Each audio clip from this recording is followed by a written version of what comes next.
Okay, hello everyone. Am I audible? Yes sir. Okay. आज बहुत कम strength है class का। अच्छा, प्रैक्टिस सेशन इसलिए। Okay, fine. तो आज हम लोग कुछ क्वेश्चन करते हैं।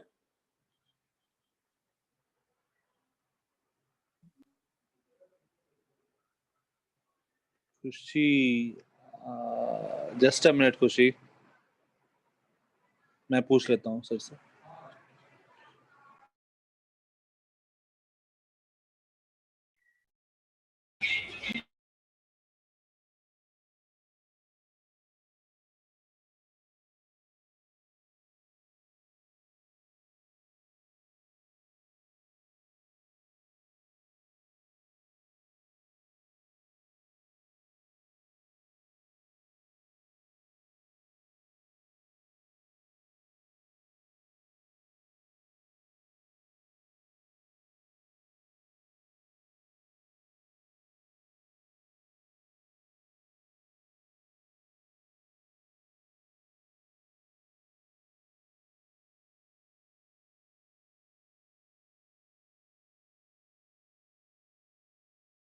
एक दो क्वेश्चन ट्राई करो, तब तक मैं वो कंफर्म करता हूँ खुशी टेस्ट का। क्वेश्चन जैसे आज हम लोग centre of mass, work energy, power, इसके कुछ क्वेश्चन डिस्कस करेंगे। इसके साथ साथ अगर तुम लोग के कोई डाउट्स है तो वो भी मुझे भेज दो, वो भी हम लोग सॉर्ट आउट कर लेंगे। क्वेश्चन,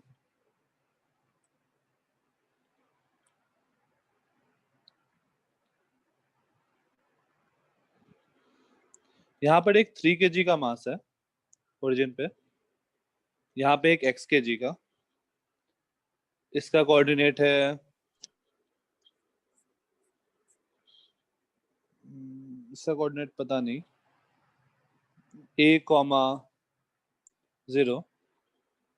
यहाँ पर एक 5 kg का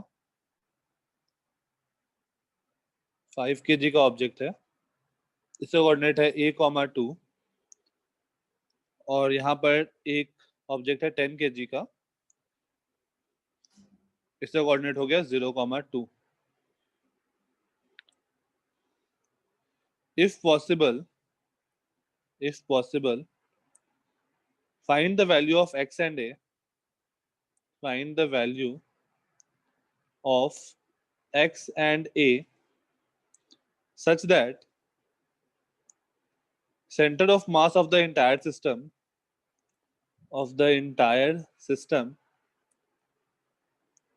lies on the center of the rectangle।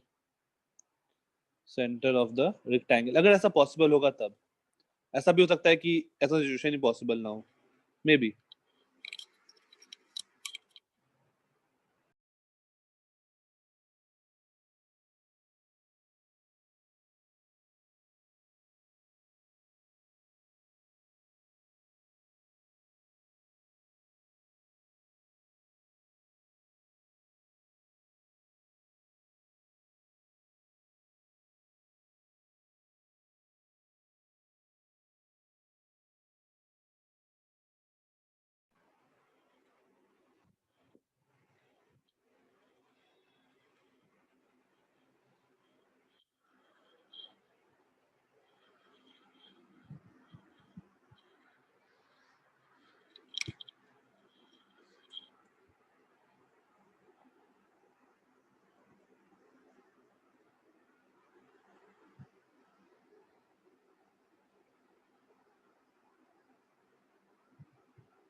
Answer आया किसी का?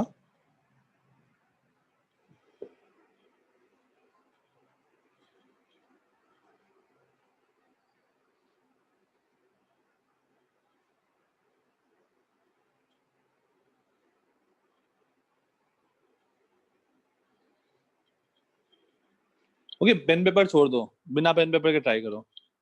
अब देखो जल्दी हो जाएगा बिना पेन पेपर के।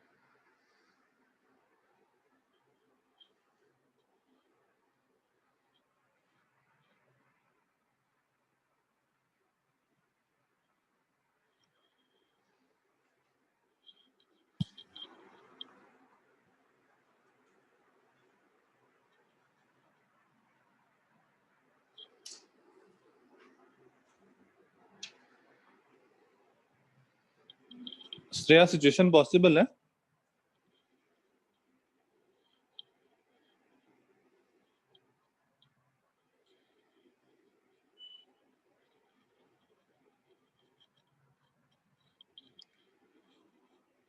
श्रेया, कैसे की विदाउट पेन एंड पेपर या पेन एंड पेपर यूज की हो?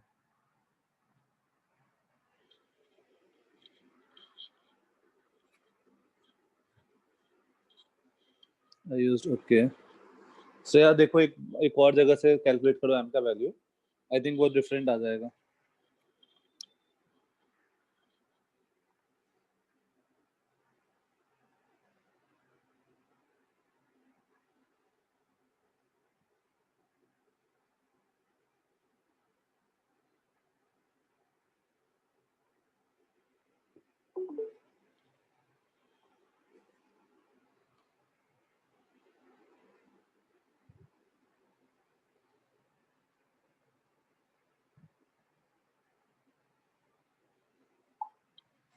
नॉट पॉसिबल, ठीक है खुशी।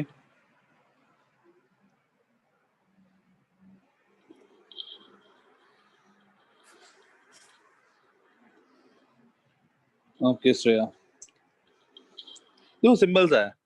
फंडा क्या है, मतलब उस दिन हमने देखा था कि सेंटर ऑफ मास मतलब यहाँ लाई करना है ना सेंटर पे, तो हम लोग बोल सकते हैं कि इसके राइट में जितना मास हो उतना ही इसके लेफ्ट में होना चाहिए।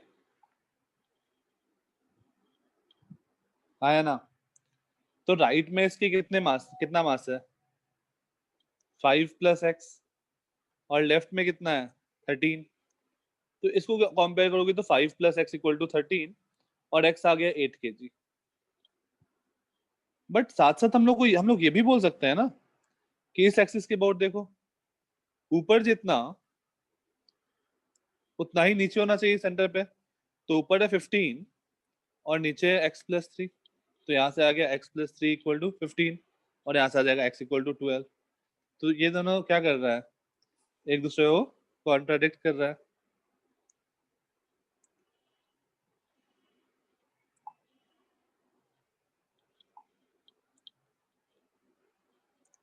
इसका मतलब क्या है, सिचुएशन इज नॉट पॉसिबल, ऐसा कभी भी पॉसिबल नहीं होगा।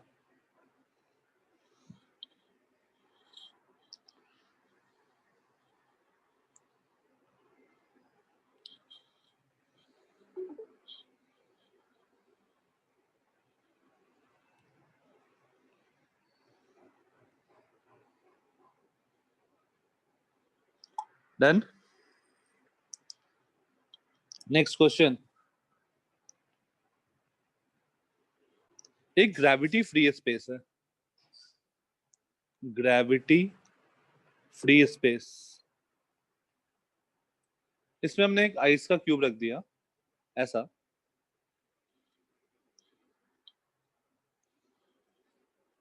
अब ये आइस जब मेल्ट करेगा, मान लो अभी सेंटर ऑफ मास कहाँ होगा इसका, बीच में। अभी जब आइस मेल्ट करेगा तो इसका सेंटर ऑफ मास ऊपर जाएगा या नीचे जाएगा? नीचे। नीचे। फिर सोचो फिर से।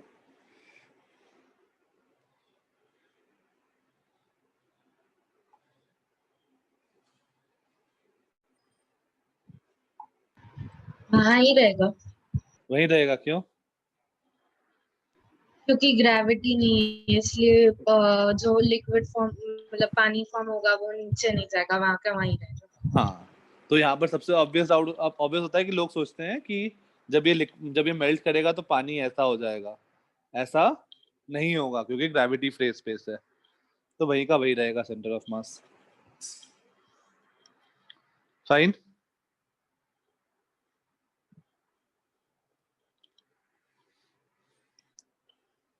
Next question. मैंने तुमको वो टेबल लिखवाया था क्या कि कौन का कहाँ पर होता है सेंटर ऑफ मास, हेमिस्फेयर का कहाँ पर होता है? नो। ओके नहीं। फाइन। ठीक है, एक बस टेबल लिख लो, लेकिन सब लोग हैं क्या? नहीं चलो ठीक है, जितने लोग हैं वो लिख लो, मैं नेक्स्ट क्लास में भी करवा दूंगा वो। बस एक टेबल सा, क्योंकि इस पे बेस्ड एक क्वेश्चन कर लेंगे। ये सॉलिड कौन है? अगेन इसका प्रूफ हम लोग अभी नहीं कर रहे हैं। इसका सेंटर ऑफ मास जो होता है वो होता है h/4 डिस्टेंस ऊपर। और हॉलो कोन का, अगर ये हॉलो कोन है तो इसका सेंटर ऑफ मास जो होता है वो होता है h/3 पे।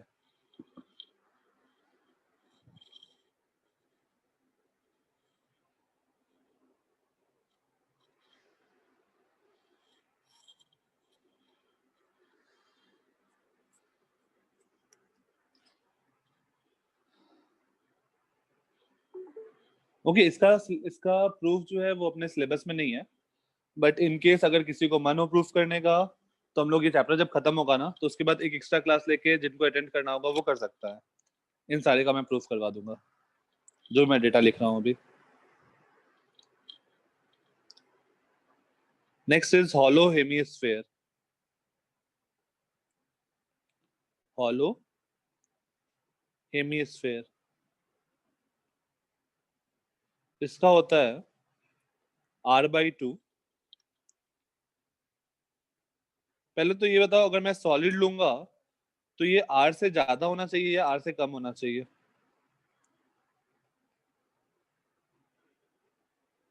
हाँ खुशी,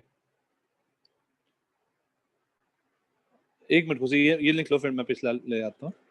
इसका r/2 से ज्यादा होना चाहिए, r/2 से कम होना चाहिए सॉलिड? एग्जैक्टली नहीं, बस थोड़ा बहुत सोच के बताओ।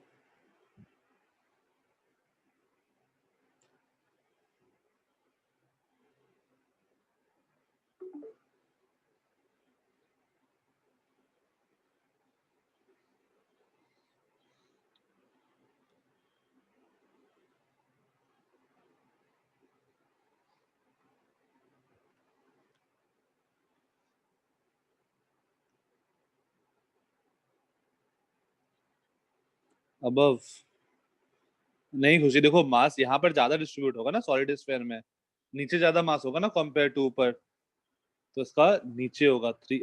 इसका आंसर आता है 3r/8।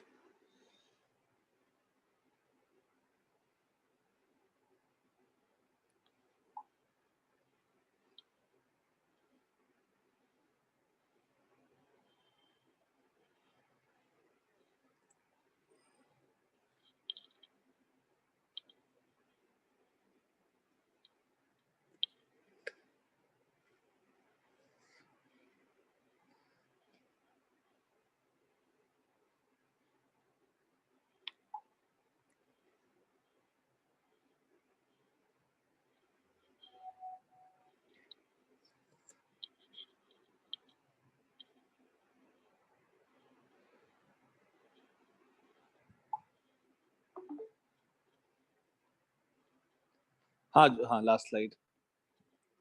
अब इस पे बेस्ड एक क्वेश्चन करते हैं इन दोनों इन्फॉर्मेशन पे।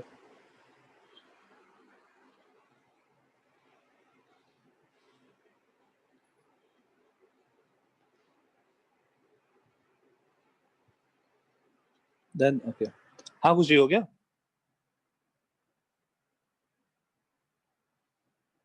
Yes okay.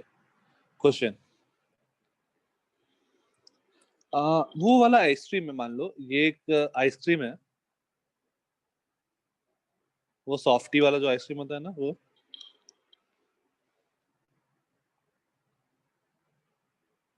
इसके ऊपर ऐसा, इस पूरे में इस पूरे में वो आइसक्रीम बन रहा है, वैनिला आइसक्रीम लेट से है, पूरे के पूरे, और कोन का जो मटेरियल है उसको भी हम लोग इग्नोर कर रहे हैं, कोन का जो सॉलिड वाला मटेरियल होगा, पूरे का डेंसिटी रो है। अगर मान लो इसका रेडियस r है, तो बताना है find h so that center of mass of the ice cream is at indicated point ये वाला है. Find h so that in terms of r basically, find h so that center of mass यहाँ पे लाई करे.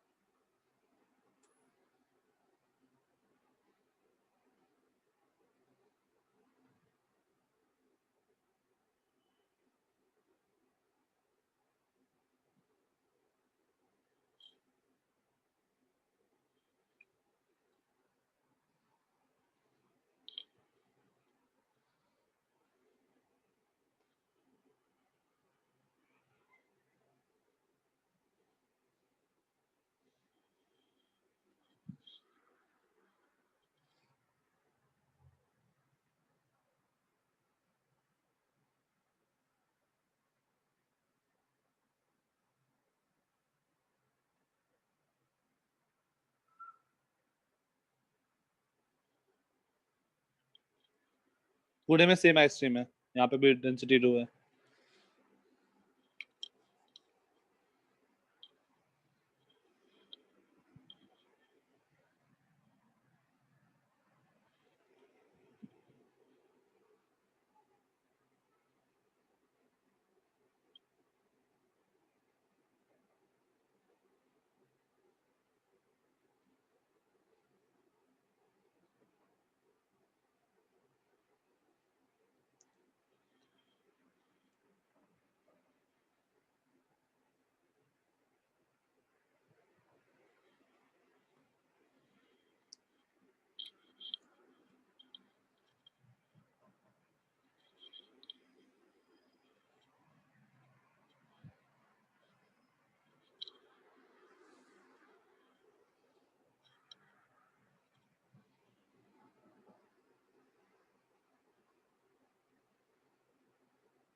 Okay, cancer है 9r/8.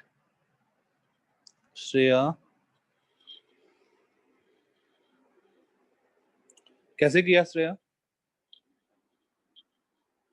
Sir मेरी आवाज आ रही है? हाँ हाँ, आवाज आ रही है.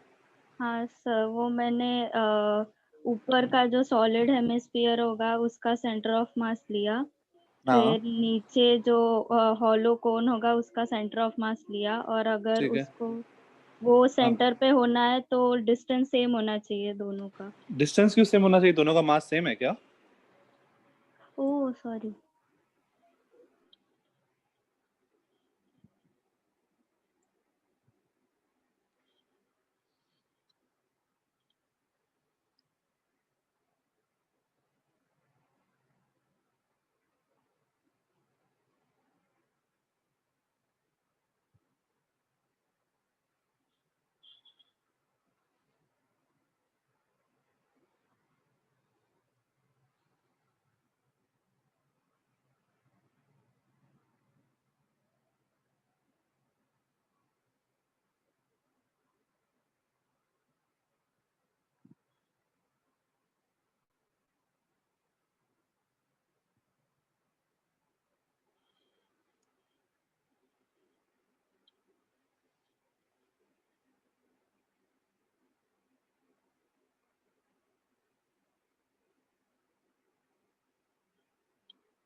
ये कैंसर आया 9r/4। खुशी तुमने कैसे किया?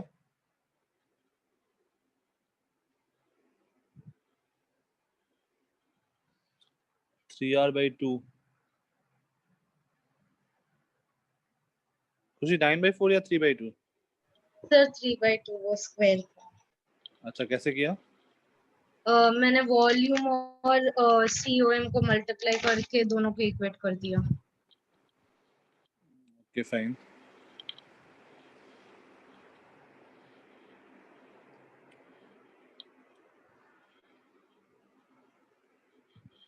सही है। इसको हम लोग कैसा ट्रीट करेंगे, सॉलिड कोन या ऑलो कोन?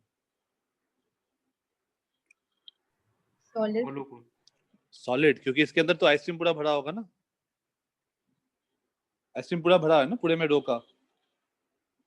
और ये ऊपर वाला solid hemisphere, hollow hemisphere? Solid. Solid hemisphere, ठीक है। Solid hemisphere. तो हम लोग एज्यूम कर सकते हैं कि ये जो ऊपर वाला है रेड वाला पोर्शन, उस पूरे का सेंटर ऑफ मास यहाँ पर है एट ए डिस्टेंस 3r/8। और ये जो नीचे पूरा कोन है, इसका सेंटर ऑफ मास यहाँ पर है एट ए डिस्टेंस h/4। ठीक है। अब इसका मास जो होगा that will be rho into 1/3 pi r²h। और इसका मास जो होगा रो इंटू 2/3 पाई r³। तो हमें पता है, अगर मैं इसको ओरिजिन मान लूं, जो मेरा पॉइंट है इसको मैं ओरिजिन मान लूं, तो हमें पता है x y coordinate of centre of mass will be 0। That is m1 y1। m1 is rho into 2/3 pi r³ into y1 plus m2 y2। y2 की जगह क्या लेंगे?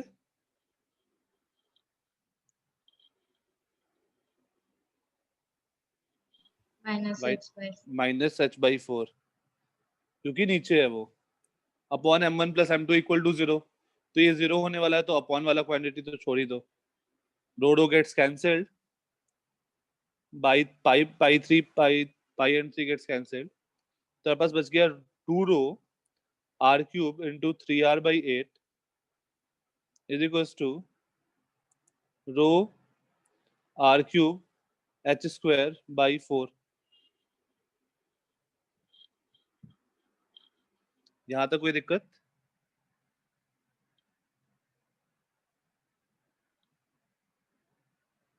तो यहां से हमारे पास क्या आ जाएगा? एक r³ भी r³ है, यहाँ पे r² है, क्यूब यहाँ पर पाई r² है, पाई r²h है। यहाँ पे r² आएगा, तो यहाँ से एक r² और ये कट कैंसिल आउट हो गया, रो गेट्स कैंसिल्ड आउट। और हमारे पास आ जाएगा ये 8, 2 और 4 गेट्स कैंसिल्ड आउट। तो h² इक्वल टू 3r² आ गया। एक बार चेक करना खुशी। सर वो फर्स्ट स्लाइड फिर से दिखा है कि मैंने उल्टा लिख दिया है COM का। ये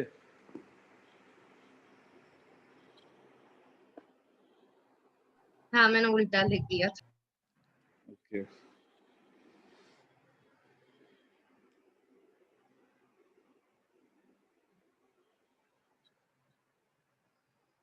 हाँ सर हो गया।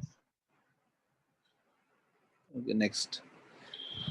ठीक है, तो हम लोग जब भी ऐसा कुछ होगा तो हम लोग दोनों को इंडिविजुअल पॉइंट बेस ऐसा ट्रीट करके फिर अपना क्वेश्चन सॉल्व कर देंगे। राइट, कोई दिक्कत? No sir. एक्चुअली हम लोग आगे नहीं बढ़ रहे हैं क्योंकि मुझे कुछ स्टूडेंट्स को और मर्ज करना है, तो हम लोग आज आगे नहीं बढ़ सकते हैं, इसलिए तुम लोग आज क्लास कैंसिल किया हूँ। नेक्स्ट, कुछ और स्टूडेंट्स आ रहे हैं तुम लोग के साथ, कंपटीशन बढ़ेगा।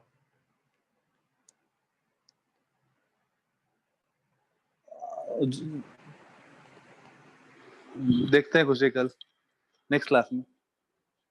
लेट्स से जुलाई बैच वाले स्टूडेंट्स है, बेसिकली मेडिकल वाले। ये डिस्टेंस A है, ये डिस्टेंस A है, ये डिस्टेंस B है, तो बताना है कि centre of mass of the entire system कहाँ पर होगा। दोनों का डेंसिटी दिया हुआ है।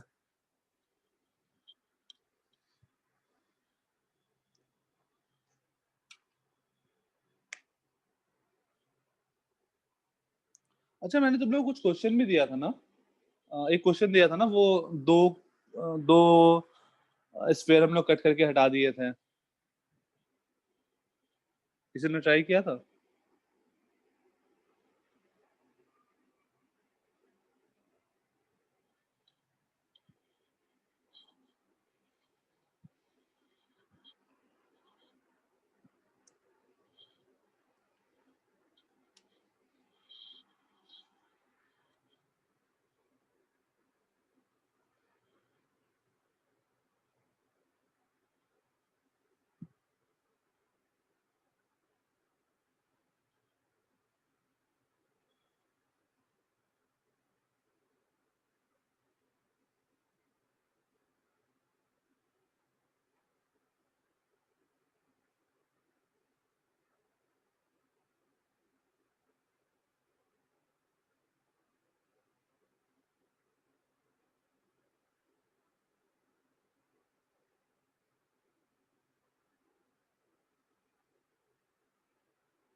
दोनों को रेक्टेंगल जैसा ट्रीट करना, प्लेट जैसा है।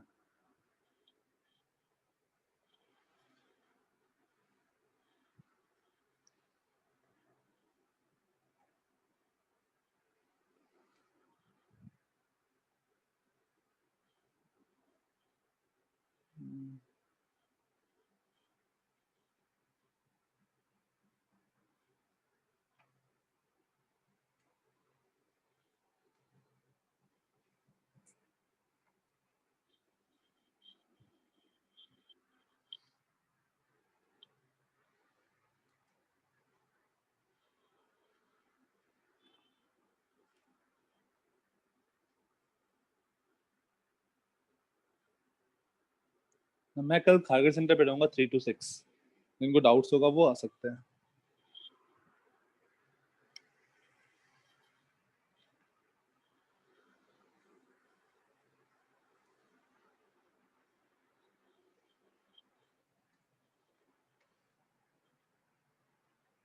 आ गया इसका आंसर?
कितना है आंसर? इसको रो वन से ज्यादा बेटर हम लोग किससे रिप्रेजेंट कर सकते हैं? सिग्मा वन से। वैसे फर्क नहीं पड़ता है रो वन से रिप्रेजेंट करो या सिग्मा वन से। तो इसका मास हो जाएगा sigma one A B. Solve करूँ या रुकू?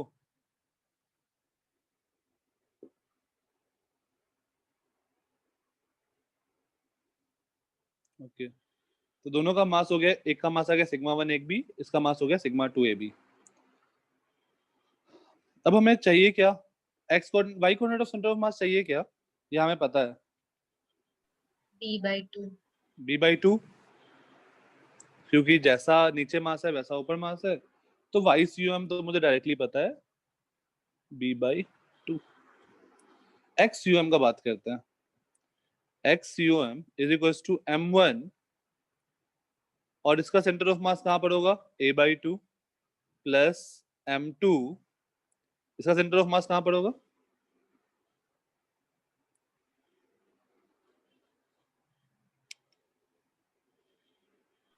3a/2। 3a/2। यहाँ पर ध्यान से बस पुट करेंगे, ये डिस्टेंस जो होगा that will B 3a/2 upon m1 plus m2, that is sigma 1 plus sigma 2 times of ab। तो ab गेट्स कैंसल्ड, हमारे पास आ गया sigma 1a plus sigma plus 3 sigma 2a upon 2 times of sigma 1 plus sigma 2।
Done.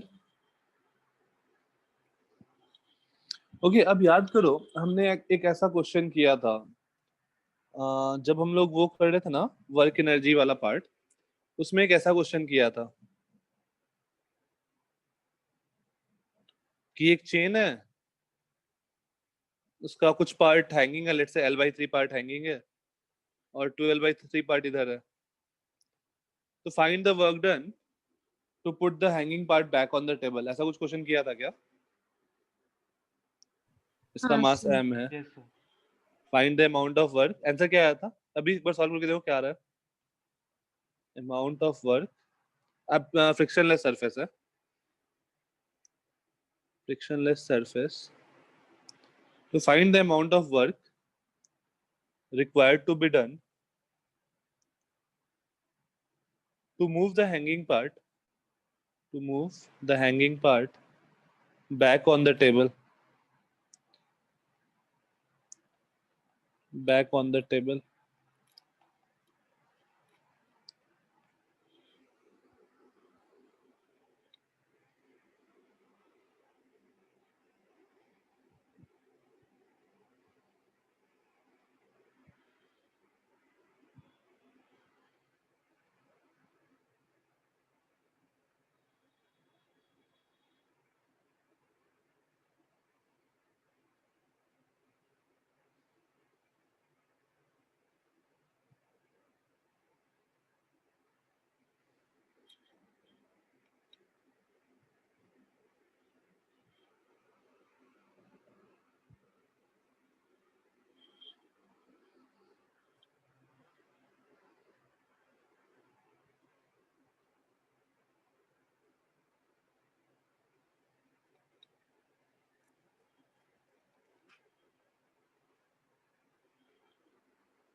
आ गया? mgl/18। खुशी कैसे किया?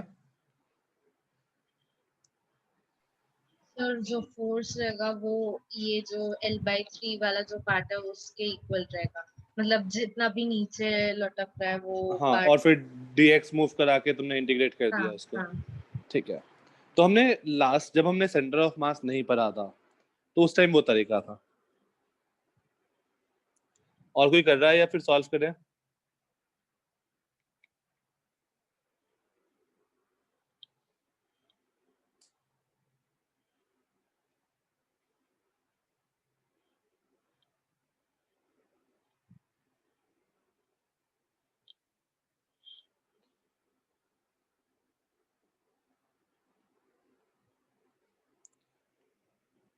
चलो देखते हैं, दो तरीके से देखते हैं। मेथड 1 डिफिकल्ट वाला, जो तुम लोग को अभी अभी तक पता है, दैट इज कि मान लो किसी इंस्टेंट पे एक्स पार्ट हैंगिंग है, किसी इंस्टेंट पे एक्स पार्ट हैंगिंग है, तो इस पर नीचे की ओर फोर्स लग रहा होगा mx/l/g। तो जो मुझे इधर फोर्स लगाना पड़ेगा that will be equal to mx/l/g। और मान लो मैंने डिस्प्लेसमेंट किया dx, तो मुझे इतना वर्क करना पड़ा f dx। ये मेरा छोटा सा वर्क डन हो गया। और x को हम लोग कहां से कहां तक इंटीग्रेट करेंगे?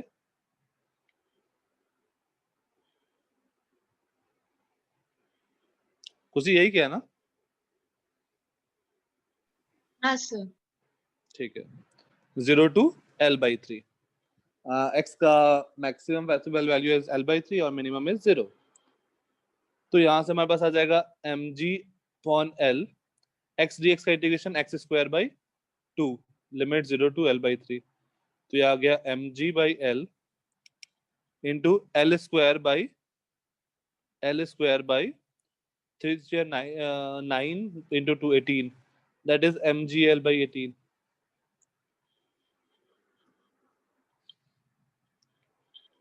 राइट, ये तरीका हमने पिछले चैप्टर में सीखा था।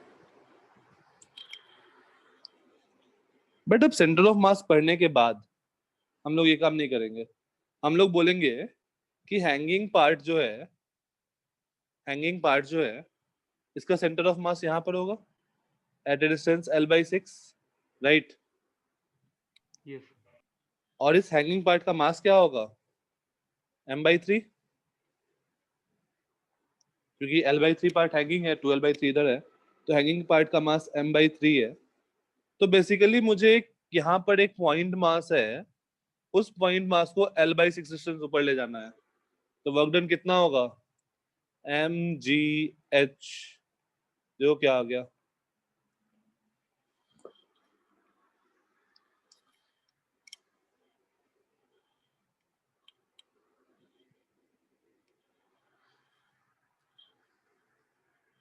फाइन।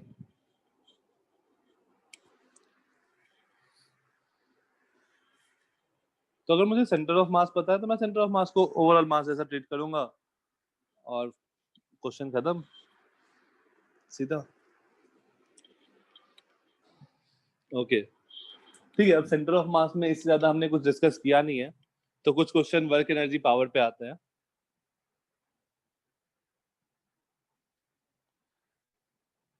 थोड़ा डिफिकल्ट क्वेश्चन है। मान लो एक डिस्क है,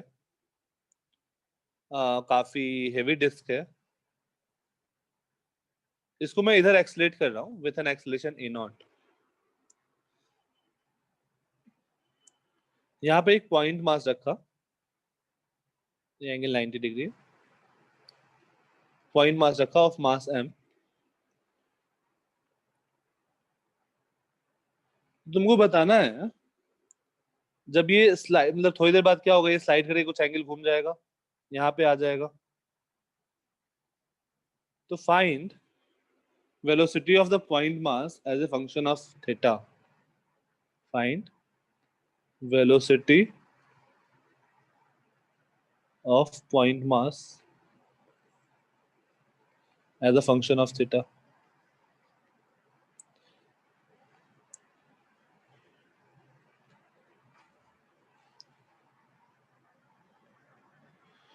कल केवल जेई के लिए टेस्ट है। नीट के लिए तुम लोग बताओ टेस्ट कब रखा जाए वर्क एनर्जी पावर का?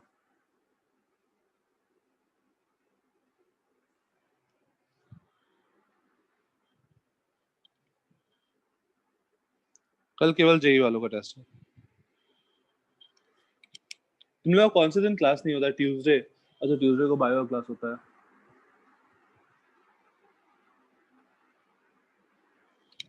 Wednesday, just a minute.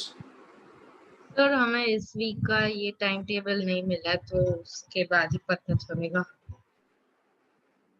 ठीक है, तो मैं टाइम टेबल देख लेता हूँ, फिर उसके अनुसार अपना एक टेस्ट रखते हैं वर्क एनर्जी पावर का।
कैसे प्रोसीड करेंगे?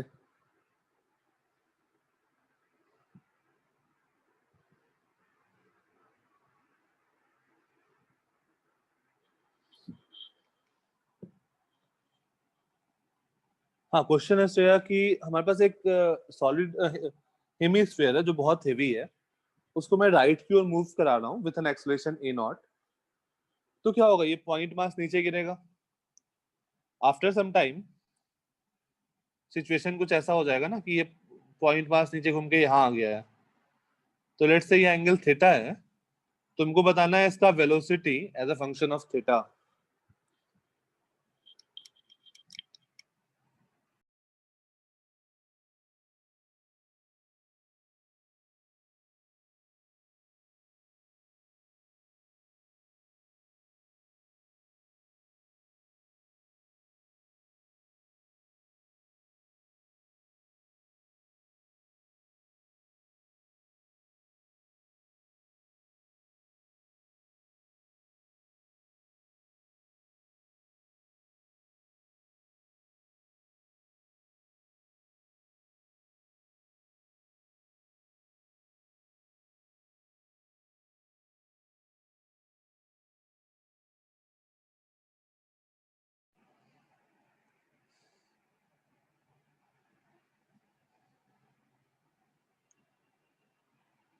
बस ये बता दो प्रोसीड कैसे होगा, उसके अंदर काम आसान है।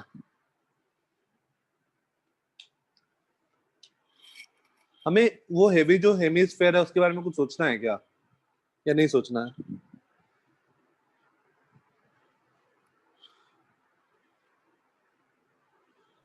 सर उसका कुछ सीओएम से रिलेशन है क्या? नहीं, उसका कोई रिलेशन नहीं होगा। सेंटर ऑफ मास से इंडिपेंडेंट क्वेश्चन है, वर्क एनर्जी पावर क्वेश्चन है। जब भी हेवी चीज कुछ दे रखा है ना, क्वेश्चन में कुछ लिखा है हेवी, तो उसको भूल जाओ, उससे हमें कोई मतलब नहीं है। वो अपना ए नॉट से एक्सेलरेट करेगा, जो अपना पॉइंट मास है उसके एक्सेलरेशन से हेवी मास के एक्सेलरेशन में कोई फर्क नहीं पड़ने वाला है। नहीं निरंजन, कैसे करोगे फोर्स बैलेंस? क्योंकि तुमको उसका एक्सेलरेशन भी नहीं पता है ना।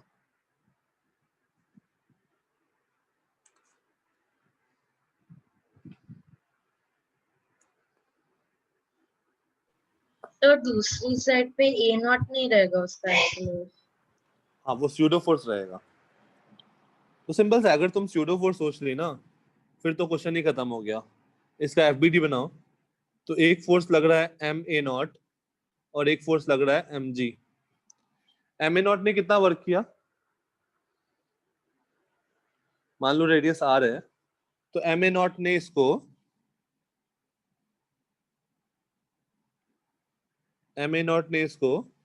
इतना डिस्टेंस मूव कराया, that is r sine theta. तो work done by pseudo force is m A naught r sine theta. और किसी ने कुछ वर्क किया क्या? mg ने एमजी ने कितना वर्क किया? r माइनस r cos थीटा। ठीक है, एमजी ने इतना डिस्टेंस नीचे मूव कराया, that is R minus R cos theta, क्योंकि ये डिस्टेंस आर कॉस थीटा है और टोटल आर है। तो एमजी ने R minus R cos theta move कराया, तो एमजी ने कितना वर्क किया? M G R one minus cos theta. ये दोनों जो वर्क हुआ है ये कहाँ स्टोर हो गया होगा?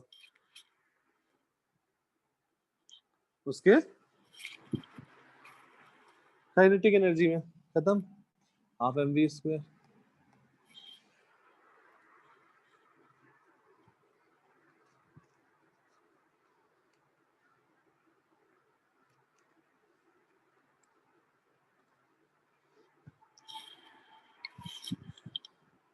डन।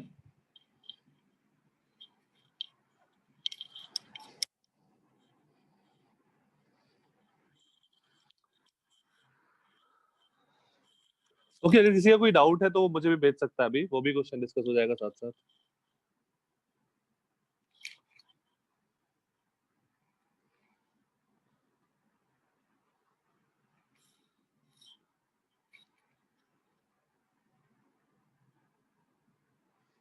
ये फिक्स्ड है।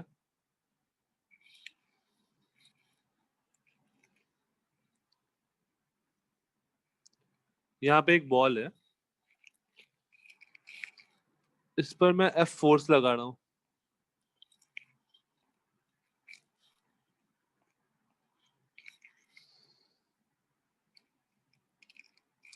फाइंड द मिनिमम वैल्यू, इसका मास m है, इस यहाँ पर पॉइंट मास है, उस पर मैं एफ फोर्स लगा रहा हूँ और इसका रेडियस r है। Find the minimum value of force, minimum force required, ये हो जाएगा कि नहीं होगा, to move the point object, to move the point object, smooth है पूरा surface, to position B, to position B, this is position B.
आया?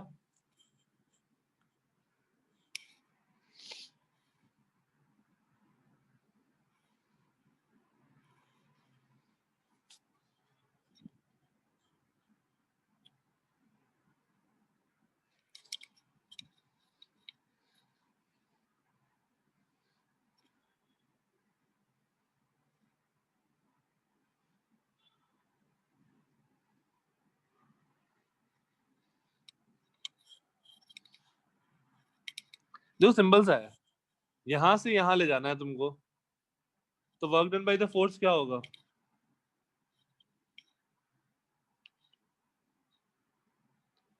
F R, और मुझे जस्ट पहुंचा देना है, तो एफ आर किसके बराबर होना चाहिए? M G R. Minimum force पूछा है, तो अगर यहाँ पे जाके रुक भी जाए वेलोसिटी तो भी कोई दिक्कत नहीं है, तो एफ आर जो होगा वो एम जी आर के बराबर होना चाहिए। एफ का वैल्यू आ गया एम जी।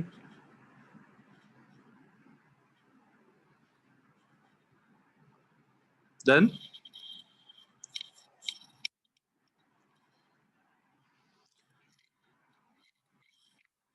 नेक्स्ट क्वेश्चन ध्यान से, इंपॉर्टेंट टाइप ऑफ क्वेश्चन है। ये एक स्प्रिंग है, स्प्रिंग कांस्टेंट की है, यहाँ पे एक ब्लॉक है एम, इस पे मैं फोर्स लगा रहा हूँ एफ। अभी ये स्प्रिंग नेचुरल लेंथ में था, अभी मैं फोर्स लगाना स्टार्ट किया हूँ, कांस्टेंट फोर्स एफ लगा रहा हूँ। बताना है find the maximum extension of the spring, find the maximum extension of the string, extension of the spring।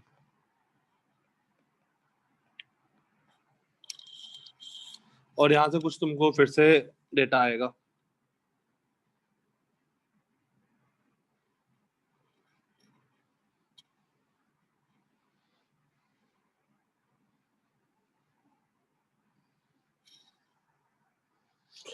हाँ खुशी, बस इसके लिए दिया था ये क्वेश्चन, गलत है।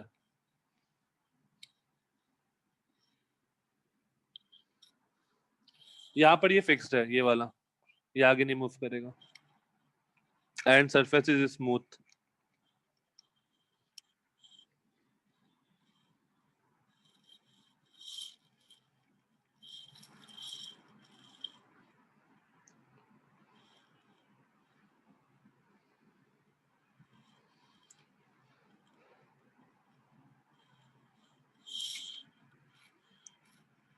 देवांगी एक्स क्या है?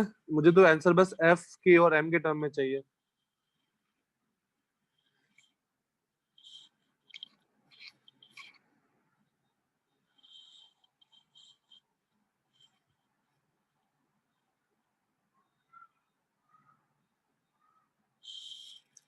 सही है श्रेया।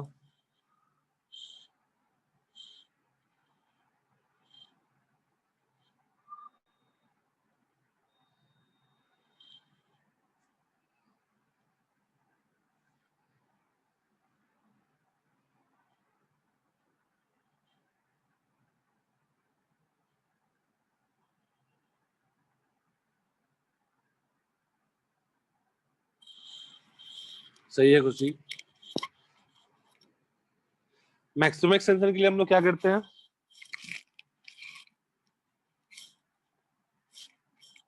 जब भी मैक्सिमम एक्सटेंशन हो हम लोग क्या करेंगे? Energy balance. तो बेसिकली मान लो कि यहां से एक्स डिस्टेंस आगे गया, और अगर ये और आगे जा रहा हो, मान लो अगर ये और आगे जाता, उसके पास कुछ वेलोसिटी होता, तो ये और आगे जाता। बट अगर मैंने सिर्फ मैक्सिमम का बात किया, तो मैक्सिमम वाले पॉइंट पे वेलोसिटी 0 हो जाएगा। तो हम लोग देखो देखो तो work done by force, work done by force is equals to F X and energy stored in spring, spring is half K X square. तो बेसिकली यही फोर्स ये एनर्जी स्टोर किया होगा स्प्रिंग में। तो हम लोग क्या लिखेंगे? F X equal to half K X square, और this implies X equal to 2f by K. यहाँ से कुछ याद आया क्या?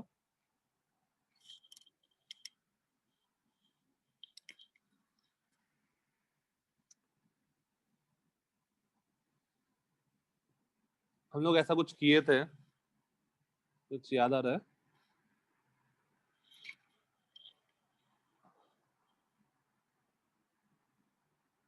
चलो एक और हिंट, जब फोर्स बैलेंस करो तब देखो क्या आ रहा है। फोर्स बैलेंस करो मतलब इक्विलिब्रियम पोजीशन, अगर इक्विलिब्रियम पूछता तो वहां पर क्या बनता, K X equal to F, और this implies X equal to F by K, और ये इसका डबल है। कुछ याद आया? सर वो वर्टिकल स्प्रिंग वाला। वर्टिकल स्प्रिंग वाला, उसमें हमने क्या देखा था, कि अगर ऐसा था सिचुएशन, हमने स्प्रिंग को एक ब्लॉक से लगा दिया था, तो यहाँ पर कुछ इक्विलिब्रियम पोजीशन था such that this distance was mg by k, but maximum extension क्या था? अगर मैं मैक्सिमम का बात करूं यहाँ पर, तो ये भी डिस्टेंस क्या आया था, 2x। mg by k, तो टोटल डिस्टेंस बन गया था 2mg by k। ये इक्विलिब्रियम पोजीशन था और ये मैक्सिमम था। तो हम लोग यहाँ से एक जनरल स्टेटमेंट दे सकते हैं कि जब भी हम लोग का कोई कांस्टेंट फोर्स लग रहा हो ना किसी स्प्रिंग पे, तो इक्विलिब्रियम पोजीशन का डबल होगा maximum elongation. For example,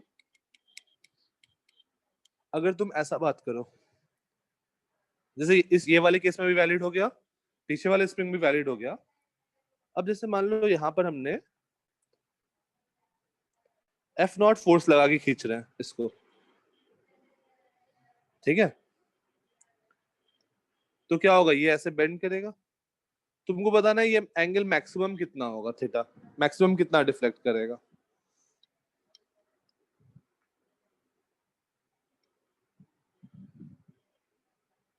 sir मुझे पहले वाले में एक डाउट है हाँ खुशी, कि जब भी वो वर्टिकल स्प्रिंग था उसके अंदर जब भी इक्विलिब्रियम पोजीशन पे था तभी उसके पास वेलोसिटी था, पर इधर इक्विलिब्रियम पोजीशन पे वेलोसिटी तो नहीं रहेगा ना, कि रहेगा? क्यों क्यों वेलोसिटी रहेगा ना। वेलोसिटी तुम अभी यहाँ से खींचना स्टार्ट कियो, अभी नेचुरल लेंथ में था यहाँ पे, है ना, हाँ। ग्रीन लाइन पे नेचुरल लेंथ पे था। अब तुमने फोर्स लगाया इस पे, ये मान लो इक्विलिब्रियम पोजीशन है, तो यहाँ तक में पहले वाले ग्रीन से दूसरे वाले ग्रीन तक, यहाँ तक में एफ बड़ा है के एक्स से at every instant. F। F का मैग्नीट्यूड जो होगा वो के एक्स के मैग्नीट्यूड से बड़ा होगा। हाँ। समझ में आ रहा है ये? हाँ। तो अगर एफ बड़ा है तो हर इंस्टेंट पे वो एक्सेलरेट कर रहा होगा, तो डेफिनेटली जब वो ग्रीन Okay, लाइन पे हाँ। पहुंचा होगा तो उसका वेलोसिटी होगा। What? ठीक है, नेक्स्ट ये बताओ क्या आएगा थीटा, अगर मैं कांस्टेंट लगा रहा हूँ एफ, इसका मास m, ये लेंथ l, तो मैक्सिमम डिफ्लेक्शन क्या हो सकता है?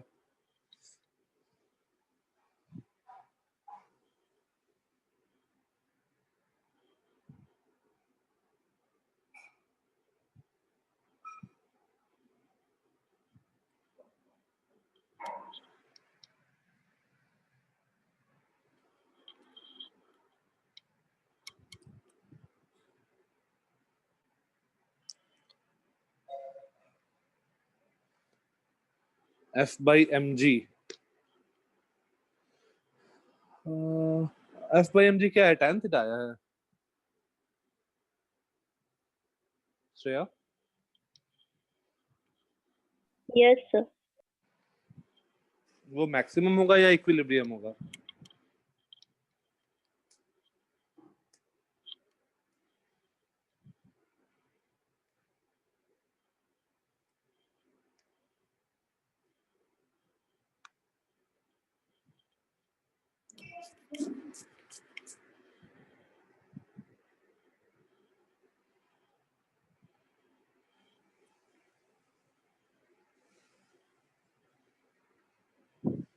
सर अगर वेलोसिटी होगा तो भी ये और थीटा कैसे बढ़ेगा, स्ट्रिंग उसको वापस। कौन सा, पिछले ये वाले क्वेश्चन में बात कर रही हो? नीचे वाला, हाँ। हाँ, तो अब इसमें तुमने फोर्स लगाया यहाँ पे, तो क्या होगा, ये इधर घूमेगा हाँ। यहाँ तक, तो कहीं पर एक यहाँ पर अगर तुम देखो तो इस पर एफ फोर्स इधर लग रहा होगा, एम जी नीचे लग रहा होगा, टी इधर हाँ। लग रहा होगा, ठीक है। तो एक पॉइंट आएगा जहां पर इक्विलिब्रियम होगा, कहीं बीच में, लेट्स से यहाँ पर कहीं पर एक इक्विलिब्रियम होगा और एक मैक्सिमम वाला होगा।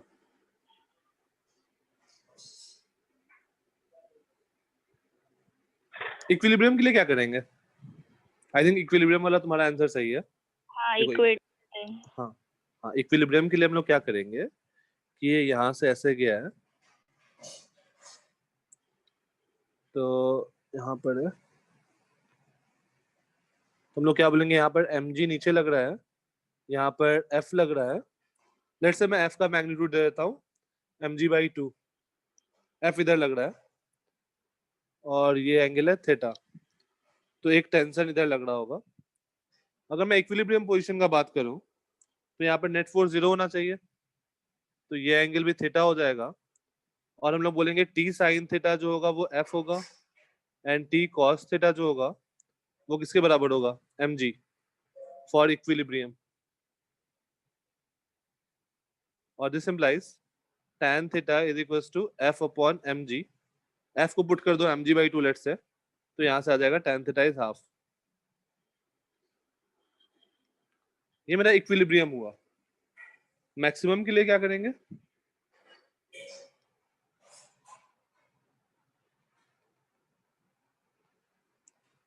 मैक्सिमम थीटा के लिए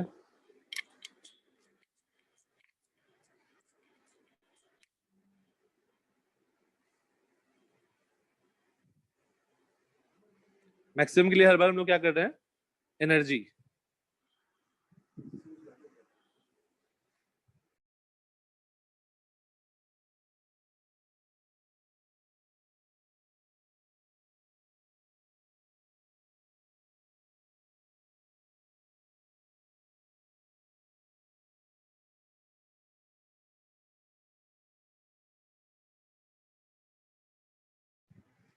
मैक्सिमम के लिए हम लोग क्या करते हैं हर बार, एनर्जी बैलेंस। तो मान लो कि मैक्सिमम के लिए मैक्सिमम एंगल जो है वो थीटा नॉट घुमा, मैक्सिमम एंगल जो है वो थीटा नॉट घुमा, तो इस फोर्स ने और जब यहाँ पर घूम गया तो इसके रुक जाएगा, फाइनल वेलोसिटी 0। तो फोर्स ने कितना घुमाया इसको, एल साइन थीटा डिस्प्लेस किया, तो work done by force is f L sine theta. ये किसके बराबर होगा, ये distance is l cos theta, तो l minus l cos theta should be equal to mgl 1 minus cos theta. अब f को mg/2 पुट करो, तो यहाँ से आएगा mg/2l sine theta is equal to mgl 1 minus cos theta. इसको solve कर सकते हैं क्या, sine theta by 2 is equal to 1 minus cos theta, यहाँ से वैल्यू निकाल सकते हो क्या थीटा का, या नहीं निकाला जा सकता है?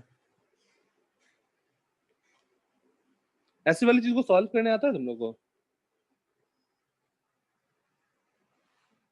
I don't think so.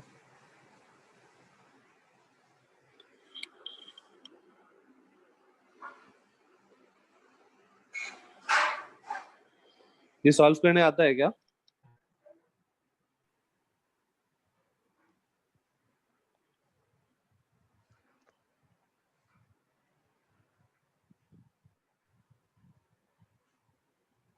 अच्छा, मल्टीपल एंगल वाला पता है ना, साइन 2 थीटा का formula 2 sine theta cos theta.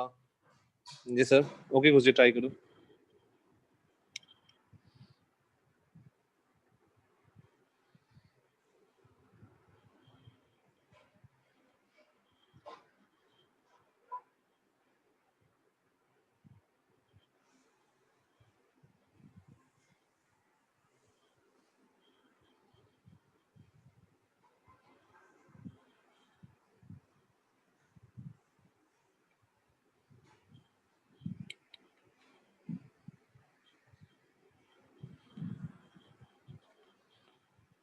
उसमें कन्वर्ट करना, साइन थीटा को ऐसा लिख दो 2 sine theta by 2 cos theta by 2, इस टर्म्स में कन्वर्ट करना, फिर आसान हो जाएगा।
चलो देखते हैं इसको। आई डोंट थिंक, मतलब तुम लोग जो सॉल्व कर रहे होगे ना, तुमने साइन थीटा को 1 minus under root cos square theta put कर दिया होगा, ऐसा कुछ किया क्या?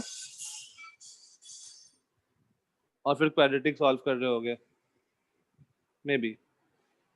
तो इजी तरीका क्या है, हमारे पास है sine theta by 2 is equals to 1 minus cos theta. याद करो तुम लोग को पढ़ाया गया था sine 2 theta is 2 sine theta cos theta, ये पढ़ाया गया था क्या? Yes. और एक और फॉर्मूला पढ़ाया गया होगा, cos 2 theta is equals to 1 minus 2 sine square theta, right? या फिर 2 cos स्क्वायर थीटा माइनस 1, या फिर cos square theta minus sine square theta. तो मैं यहाँ से लिख दे रहा हूँ, मैं थीटा को थीटा बाई 2 से रिप्लेस कर रहा हूँ, तो देखो क्या बनेगा, sine theta is equals to 2 sine theta by 2 cos theta by 2। नीचे वाले भी एक्सप्रेशन में थीटा को थीटा बाई 2 से रिप्लेस करो, तो cos theta is equals to 1 minus 2 sine square theta by 2, और यहाँ से लिख सकते हैं 1 minus cos theta is equals to 2 sine square theta by 2। Substitute इधर, साइन थीटा की जगह पुट कर दिया 2 sine theta by 2 cos theta by 2 upon 2, 1 minus cos theta की जगह सब्स्टिट्यूट कर दिया 2 साइन स्क्वायर थीटा बाई 2। एक sine theta by 2 cancel out हो गया, हमारे पास क्या बच गया, cos theta by 2 is equals to 2 sine theta by 2। देखो डायरेक्ट आ गया, tan theta by 2 equal to half, और theta by 2 equal to theta equal to 1 by 2, sorry, theta equal to tan inverse 2 times of tan inverse half. ये आया क्या समझ में? वैसे इतना डिफिकल्ट मैथ्स पूछेगा नहीं, बट थोड़ा बहुत पता होना चाहिए।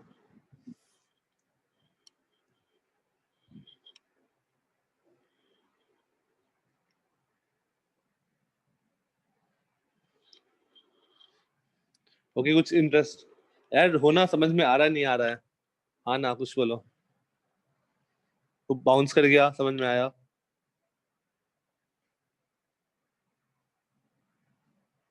स्टार्टिंग से लास्ट स्टेप नहीं समझा? ओके चलो मैं स्टार्टिंग से बताता हूँ। तो सबसे पहले मैंने इक्विलिब्रियम निकाला, ठीक है। एक्चुअली मैं क्या प्रूव कर रहा हूँ कि बार बार जब भी हम लोग का होता है ना, इक्विलिब्रियम में जितना डिस्प्लेसमेंट होता है उससे जस्ट डबल होता है मैक्सिमम। मतलब इस चीज को मैं जनरलाइज कर रहा हूँ। तो मैंने दो केस में देखा, वर्टिकल वाले स्प्रिंग वाले में देखा था, और आज हॉरिजॉन्टल वाले में भी देखा, अब इस वाले केस में देखा। तो फॉर इक्विलिब्रियम आई थिंक ये वाला केस तो क्लियर है सबका, T sine theta M G है, टी साइन थीटा एफ है, और T cos theta M G है। इक्विलिब्रियम वाले में किसी को कोई दिक्कत है? No, sir. ओके और किसी को इक्विलिब्रियम वाले में?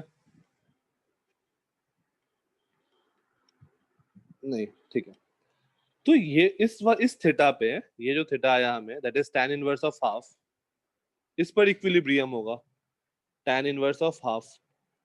अब अगर मुझसे कोई पूछे मैक्सिमम कितना होगा, तो मैं सीधा बोल सकता हूँ twice of tan inverse half. मैं डायरेक्टली ये स्टेटमेंट बोल सकता हूँ, बट उसको मैंने प्रूफ किया है कि फॉर मैक्सिमम थीटा हमें एनर्जी कंजर्व करना है। ठीक है, तो हमने कितना काम किया, F L sine theta, L sine theta displace किया, तो F L sine theta work किया, वो जो होगा उसका पोटेंशियल एनर्जी बढ़ाया होगा, is equals to mgl 1 minus cos theta. तो हमें बस ये एक्सप्रेशन आ गया। अब साइन थीटा को हमने सब्स्टिट्यूट किया, यहाँ वैल्यू निकाला साइन थीटा का, cos theta 1 minus cos theta का, और इधर सब्स्टिट्यूट किया, तो जो टर्म कैंसिल हो रहे थे उनको मैंने कैंसिल किया, और यहाँ से देखो क्या बना, cos थीटा बाई 2 को नीचे ले आओ, तो half is equals to tan theta by 2। अब tan को लेफ्ट साइड भेजो, तो क्या बनेगा, theta by 2 equal to tan inverse half. यहाँ तक ठीक है? Yes, sir. और this implies theta equal to इस 2 को उधर भेज दो, twice of tan inverse half. Okay, Okay, sir. ठीक है, ये तुम्हारा प्रैक्टिस सेशन में मैं कराया हूँ। इतना डिफिकल्ट क्वेश्चन, मतलब इस टाइप का मैथ्स इन्वॉल्व करने वाला क्वेश्चन हम लोग नहीं करेंगे, मेडिकल में नहीं आएगा। सर आप थोड़े आइडेंटिटीज बता सकते हो जिसके अंदर थीटा से थीटा बाई 2 में कन्वर्ट करने का रहता है? हाँ देखो खुशी, तुम्हारे पास आइडेंटिटीज बस यही तो है। साइन 2 थीटा का फॉर्मूला याद है ना तुमको, 2 साइन थीटा कॉस थीटा, या नहीं याद है? हाँ याद है। ये फॉर्मूला याद है, साइन ए प्लस बी का फॉर्मूला? नहीं सर, वो सारे भी मेरे को नहीं याद है। ठीक है, तो देखो इसको याद करने का तरीका क्या है, साइन ए प्लस बी साइन ए माइनस बी। मैं अपना तरीका बताता हूँ, अगर तुमको अच्छा लगे तुम याद कर सकती हो, नहीं अच्छा लगा तुम अपना तरीका खोज लो। ठीक है, बहुत सारे तरीके होंगे। मैं क्या मानता हूँ कि साइन अच्छा है एंड कॉस खराब है। लेट्स से साइन अच्छा है, कॉस खराब है, कॉस डोमिनेटिंग है, साइन अच्छा है, तो साइन ए प्लस बी, साइन अच्छा आदमी है, साइन एक बार खुद आएगा, एक बार कॉस को आने देगा। अब बीच में प्लस है तो साइन प्लस ही रहने देगा बीच में। नेक्स्ट ए के साथ आ गया था, तो अब बी के साथ आएगा और कॉस को ए के साथ भेजेगा। ठीक है, साइन अच्छा है। अगेन नेक्स्ट साइन ए माइनस बी, साइन अच्छा है, एक बार खुद आएगा, एक बार कॉस को आने देगा, माइनस है तो माइनस ही रहने देगा, ऐसा आ जाएगा। बट कॉस क्या है, कॉस डोमिनेटिंग टाइप का बोल दो। ठीक है, कॉस दबंग है, बोलेगा नहीं सबसे पहले मैं ही आऊंगा, तो cos A plus B, cos खुद आएगा, कॉस ए कॉस बी, और प्लस है बीच में तो प्लस को भी माइनस कर देगा, sine A sine B. And same with cos A minus B, cos A cos B, minus है बीच में तो उसको प्लस कर देगा। याद हो गया खुशी? हाँ, और सर जितने भी और की है वो भी सारे लिखा दीजिए। अब देखो, अब तुमको अगर ये तुमको याद है साइन ए प्लस बी, तो यहाँ से देखो साइन 2 थीटा तुमको निकालना है। Sine 2 theta is sine theta plus theta, formula put करो। साइन अच्छा है, एक बार खुद आएगा, एक बार कॉस को आने देगा, प्लस को प्लस रहेगा, फिर नेक्स्ट बार दूसरे वाले के साथ आएगा, कॉस को दूसरे वाले के साथ भेजेगा, that is 2 sine theta cos theta.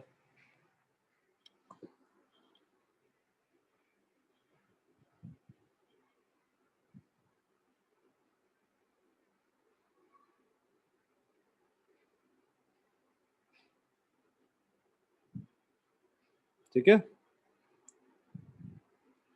इसी से हम लोग और भी कुछ कुछ प्रूफ कर सकते हैं। जैसे cos 2 थीटा का जो फॉर्मूला मैंने लिखा था, वो भी तुम यहीं से प्रूफ कर सकते हो। cos थीटा प्लस थीटा लिख दो और ये फॉर्मूला यूज कर लो। ठीक है खुशी, बस मैं प्रूफ कर दूं या प्रूफ कर लोगी? नहीं सर, कर लो। मैं रिजल्ट लिख देता हूँ। ठीक है, cos 2 theta is equals to cos square theta minus sine square theta, या फिर 1 माइनस 2 साइन स्क्वायर थीटा, या फिर 2 cos स्क्वायर थीटा -1।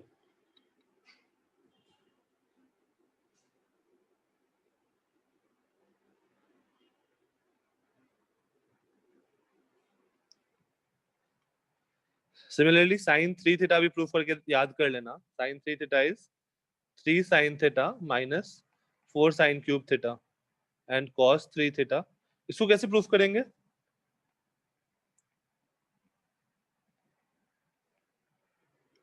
इसको लिख तो देना थीटा और 2 थीटा यूज करके। थीटा प्लस 2 थीटा लिख देना और ओपन कर देना a प्लस बी के फॉर्मेट में।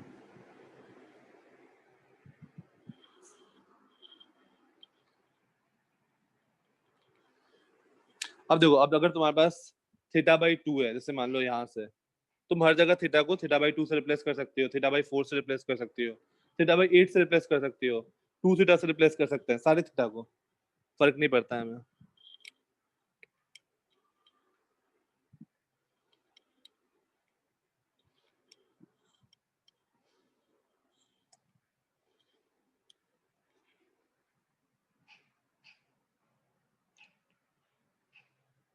Okay, logarithm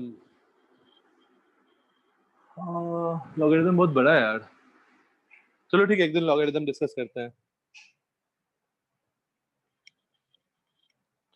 r tan theta, अच्छा r tan थीटा क्या खुशी? सर tan थीटा वाले आइडेंटिटीज रिक्वायर्ड है क्या? tan थीटा वाले आइडेंटिटीज नहीं, कहीं पे नहीं आता है यार। वैसे tan थीटा वाला आइडेंटिटी सिंपल है, tan theta plus 5 sin theta plus 5 upon 1 minus tan theta tan 5। tan theta plus 5 is tan theta plus tan 5 upon 1 minus tan theta tan 5। ये रिक्वायर्ड नहीं है तुमको। इनफैक्ट sin 3 थीटा वाला भी required नहीं है as such, sin 3 theta या cos 3 theta वाला।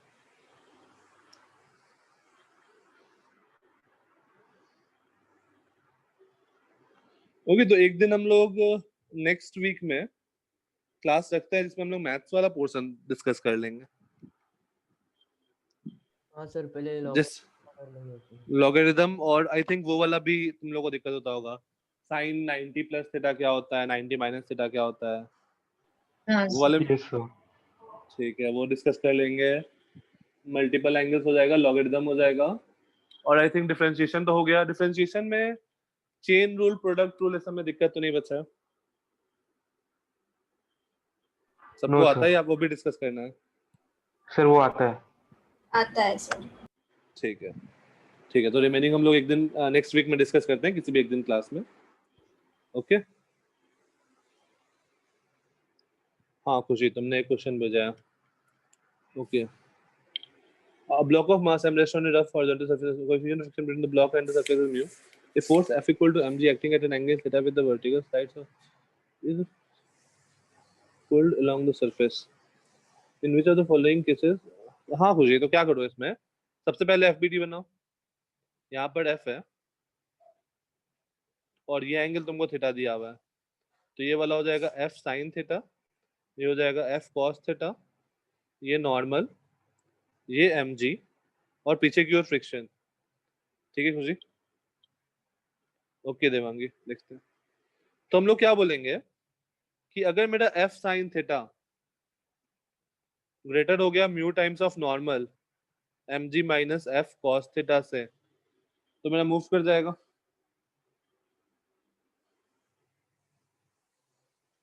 ठीक है खुशी? हाँ सर। अब हो जाएगा। सर वो थीटा बाई 2 में नहीं आ रहा। अच्छा, if in which of the following is the block can be pulled along the surface, तो तुमको क्या चाहिए? cot थीटा बाई 2 चाहिए ना। तो यहाँ से आ जाएगा F sin थीटा, F की जगह हम लोग mg पुट कर देते हैं, तो mg sin theta is greater than mu mg minus mu mg, F का वैल्यू दिया हुआ है mg, minus mu mg cos theta. तो यहाँ से mg mg mg gets cancelled. अब मैं इक्वालिटी वाला कंडीशन उसके लिए सॉल्व कर देता हूँ, ठीक है, बाद में ग्रेटर देन लगा दूंगा। इक्वल टू म्यू 1, अब अगेन वापस से उसी वही पुट कर दो ना, साइन थीटा को पुट कर दो 2 sin theta by 2 cos theta by 2 जो अभी हमने किया is greater than mu times of 1 minus cos theta को देखो क्या पुट कर सकते हैं 2 sin स्क्वायर थीटा बाई 2 अब हो जाएगा खुशी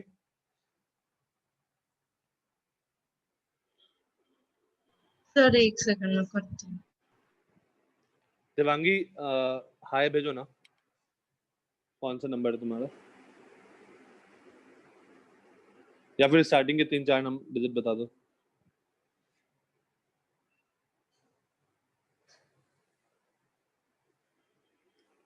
ओके तुम्हारा ही है if f of x is x cubed g of y is y minus 1 plus 1 find the value of f of g of x okay खुशी हो गया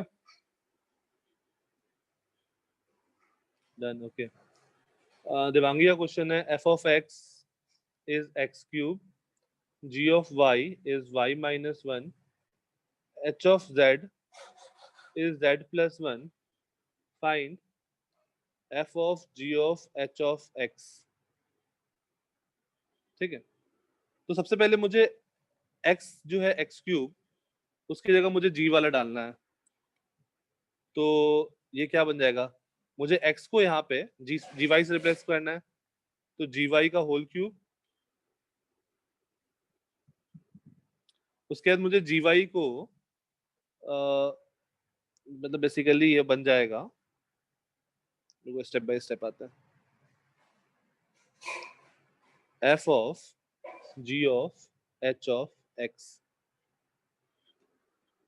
ठीक है अब देखो देवांगी यहाँ पर x था अब x की जगह हमें क्या रिप्लेस करना है g of h of x ठीक है तो राइट साइड में भी x की जगह हम लोग क्या रिप्लेस करेंगे g of h of x का होल क्यूब यहाँ तक ठीक है देवांगी यस सर। अच्छा अब देखो g of h of x है g of y जो था दैट वाज y minus 1 ठीक है तो g of h of x मुझे इसको किससे रिप्लेस करना होगा y को किससे रिप्लेस करना होगा y minus 1 से तो बेसिकली y की जगह है h of x तो मुझे एक मिनट y की जगह है मुझे y minus 1 उल्टा स्टार्ट करना पड़ेगा क्या उल्टा स्टार्ट करना पड़ेगा h of x चलो उल्टा स्टार्ट करते हैं h of x देखो क्या लिखा हुआ है h of x is x plus 1 right Devangi h of x की जगह मैंने x plus 1 लिख दिया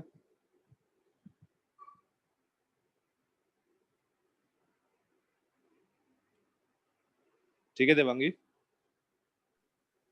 सर लेकिन वो z+1 है ना। हाँ तो अब तुम z को अगर तुम x से रिप्लेस कर दो तो ये क्या बन जाएगा x plus 1 हो गया ना हाँ सर समझा। ठीक है तो h of x की जगह मैंने लिख दिया h of x plus 1 अब देखो g of y तुमको पता है g of y is y minus 1 अब तुमको y को किससे रिप्लेस करना है x plus 1 से तो y को तुम x plus 1 से रिप्लेस करो तो ये क्या बन जाएगा x plus 1 minus 1 y की जगह बेसिकली x plus 1 डाल दिया अब दो ये क्या बन गया ये बन गया f of x मतलब आंसर आ गया सीधा x क्यूब x क्यूब या x स्क्वायर ये f of x क्या है x क्यूब है या x स्क्वायर है और बड़ा option number D x square है या x क्यूब है सर पता नहीं वो मेरे को किसी और ने भेजा था उसने मार्क किया था x स्क्वायर मार्क किया था। नहीं x स्क्वायर नहीं आएगा x क्यूब आएगा वहां पे वो x क्यूब होना चाहिए हाँ सर। ठीक है और किसी का कोई डाउट